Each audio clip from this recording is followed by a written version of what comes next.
नमस्कार, आप देख रहे हैं बिहार तक और आपके साथ मैं हूं ऋचा शर्मा। लोकसभा चुनाव के नतीजे आने के बाद सभी पार्टियां अपनी तैयारी विधानसभा चुनाव को लेकर तेज कर दी है। पार्टियों में मीटिंग्स का दौर शुरू हो गया और इसी बीच जेडीयू ने भी राष्ट्रीय कार्यकारिणी की बैठक बुलाई है। माना यह जा रहा है कि इस बैठक में पार्टी के अंदर एक बड़े उलटफेर का फैसला लिया जा सकता है।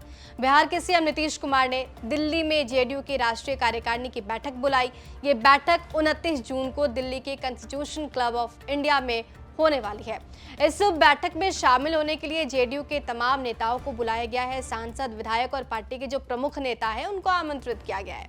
हालांकि बैठक में किन मुद्दों पर चर्चा होगी इस बारे में तो अभी तक कोई जानकारी सामने नहीं आई, लेकिन ये बताया जा रहा है कि दिल्ली में होने वाली इस बैठक में जेडीयू अपनी आगे की रूपरेखा तैयार कर सकती है कि विधानसभा चुनाव में कैसे उतरना है, किस तरीके से चुनाव लड़ना है। आपको बता दें कि बीते दिनों हुए लोकसभा चुनाव में जेडीयू किंग मेकर की भूमिका में रही जेडीयू के 12 सांसदों ने प्रधानमंत्री नरेंद्र मोदी के नेतृत्व में केंद्र में अपनी सरकार बनाने की दिशा में अहम भूमिका निभाई।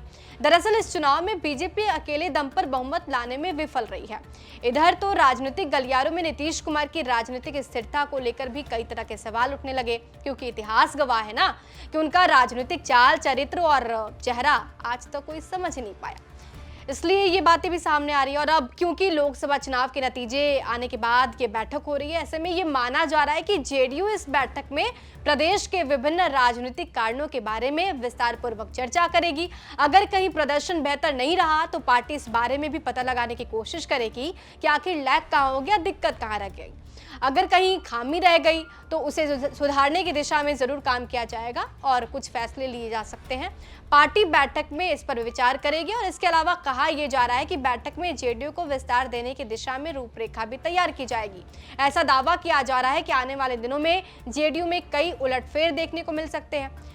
ये भी कहा जा रहा है कि लोकसभा चुनाव में पार्टी के परफॉर्मेंस को लेकर भी इस बैठक में चर्चा हो सकती है। अब देखना होगा कि बैठक में क्या कुछ बड़े फैसले लिए जा सकते हैं, क्योंकि इससे पहले जब राष्ट्रीय कार्यकारिणी की बैठक हुई थी तो आपको याद होगा कि ललन सिंह राष्ट्रीय अध्यक्ष के पद से हटाए गए थे और नीतीश कुमार ने दोबारा वो कमान संभाली थी। राष्ट्रीय अध्यक्ष बने थे नीतीश कुमार।